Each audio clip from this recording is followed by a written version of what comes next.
તમને રોટી કપડા મકાન આપવું નથી, તમને આત્મસન્માન આપવું નથી, ફિક્સ પગાર આઉટસોર્સિંગ કોન્ટ્રાક્ટમાં તમારી જોડે વૈતરું કરાવવું છે,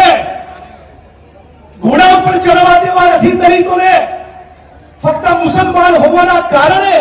ધર્મની રાજનીતિ કરીને કોમવાદ કરીને મુસ્લિમ સમુદાયને ટાર્ગેટ કરવો છે, નથી કરાવી વસ્તી ગણતરી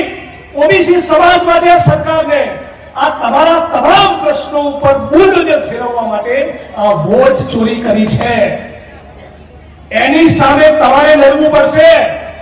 મારા કરતા આ મુદ્દે તમારે લડવાની જરૂર છે। હું કાલે ઉઠીને ધારાસભ્ય નહીં હોઉં, વકાલત કરી હાઈકોર્ટમાં તો મારું જીવન ચાલી જશે, પણ હે શ્રમજીવીઓ, હે ગુજરાતની ગરીબ પીડિત શોષિત વંચિત જનતા, હે ગુજરાતના ઠાકોરો, દેવી પૂજકો, રાવણો, આદિવાસીઓ, મુસ્લિમો, માલધારીઓ, હવે તો જાગો।